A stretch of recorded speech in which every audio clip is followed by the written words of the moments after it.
আমি উঠে আসেন ভাই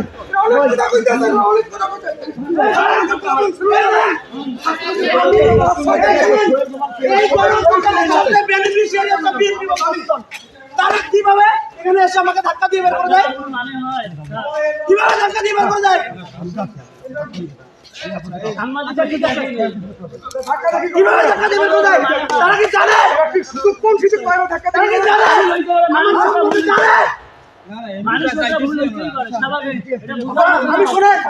আমি গণ অভ্যুত্থান থেকে উঠে আসা নেতা।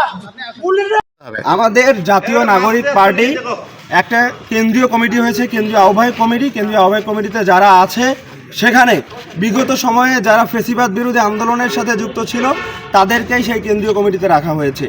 এখন আমাদের যে কনসার্নের জায়গা সেটা হচ্ছে মহান মুক্তিযুদ্ধ, ভাষা আন্দোলন এবং 2024 সালের যে গণ অভ্যুত্থান, এটাকে মুখোমুখি দাঁড় করানোর জন্য একটা ষড়যন্ত্র চলছে।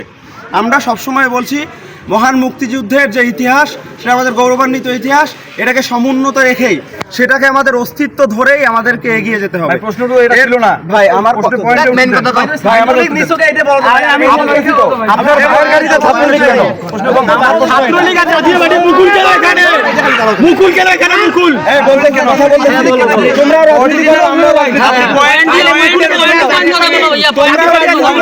রাজনীতি করো ভাই? আচ্ছা আমরা কি সেন্ট্রালের নেতা, আমার সেন্ট্রালের লিডার আসছে, আপনি বুঝতে না ভাই কেন ঘুরাচ্ছ তুমি? এইটা আমরা চাইছি সেটা দাও না আমাদের, আমাদের সব সময় তোমরা কেন ঘুরাচ্ছ?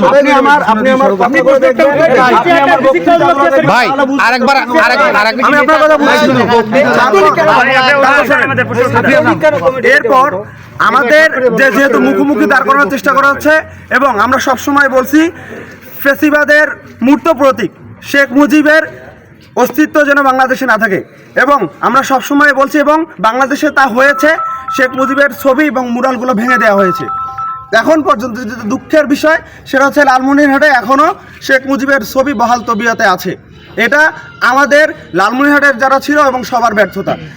এবং তাছাড়া শেখ মুজিব বাদ দিয়ে আমাদের মুক্তিযুদ্ধের সর্বাধিনায়ক, আমাদের 7 জন বীরশ্রেষ্ঠ, ভাষা আন্দোলন, আমাদের মুক্তিযুদ্ধকালীন সরকারের যে শপথ বাক্য গ্রহণ করা হয়েছিল, শপথ পাঠ করা হয়েছিল,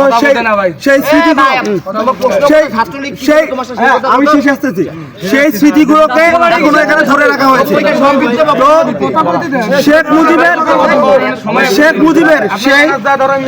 শেখ মুজিবের সেই ছবি বাদ দিয়ে আমাদের তো বাকিগুলোর সাথে আমাদের কোনো মতানৈক্য করার দরকার নাই। বাকিগুলোর সাথে তো এখন সাংবাদিকের অ্যানসার আপনি দিচ্ছেন। হ্যাঁ যাচ্ছি, এখন আমার অ্যানসার আমি আপনার গাড়ি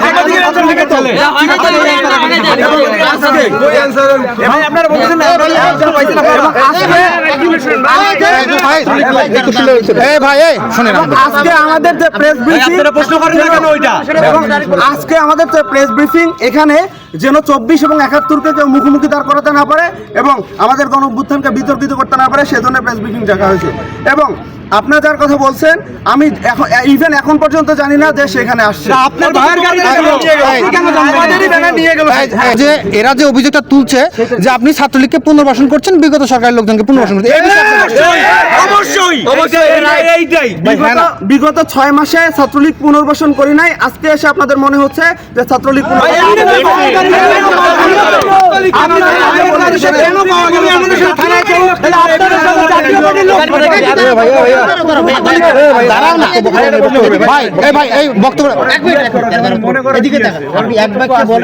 আপনাদের কাছে ব্যানারটা ছিল সেটা ওই ছাত্রলীগের হাতে কেন? ভাই আমার কথা শুনেন, আমি এখানে আসছি, আসার পথে আমাকে জেলা প্রশাসন থেকে বলা হয়েছে যে ভাই আমরা একটু কথা বলি এবং তাদের সাথে কথা বলতে আসছি। আমি আমার এক বন্ধুকে ব্যানারের দায়িত্ব দিয়েছিলাম, এখন সে কার মাধ্যমে আনছে সেটা তো আমি জানি না। আমার এলাকা থেকে কিছু মানুষ আসছে, এখন সেই ক্ষেত্রে আপনার বক্তব্য কি? ছাত্রলীগ যদি এখানে এসে থাকে এবং সে যদি গণ অভ্যুত্থানে আমাদের আন্দোলনে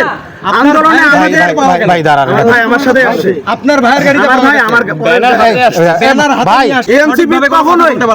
আওয়ামী লীগ এবং আওয়ামী লীগের দোসরদেরকে জায়গা দিবে না এবং তাদেরকে পুনর্বাসন করবে না। পাশাপাশি আজকে সে যদি দোষী হয়ে থাকে এবং গণ অভ্যুত্থানে আমাদের আন্দোলনকারীদেরকে সে যদি হতাহত করে থাকে এবং গণ অভ্যুত্থানের বিপরীতে দাঁড়িয়ে গণঅভ্যুত্থানের বিরুদ্ধে দাঁড়িয়ে আন্দোলনের বিরুদ্ধে দাঁড়িয়ে কাজ করে থাকে তাহলে অবশ্যই তার শাস্তি হওয়া দরকার এবং শাস্তি হতে হবে। এবং মুরালটা সম্পর্কে মুরালের ব্যাপারে এই শাস্তির দায়ভার কি তারাও না? এবং মুরাল এই শাস্তির দায়ভার রাসেলরাও। এই গণঅভ্যুত্থানে আমাদের 5ই আগস্টের পর আমরা সবসময় বলেছি ফ্যাসিবাদের মূর্ত প্রতীক হচ্ছে শেখ মুজিবুর রহমান। তাকে এই বাংলাদেশে কোনোভাবেই তার ভাস্কর্য মুরাল রাখা যাবে না এবং বাংলাদেশে প্রত্যেকটা জায়গায় সেগুলো ধ্বংস করা হবে।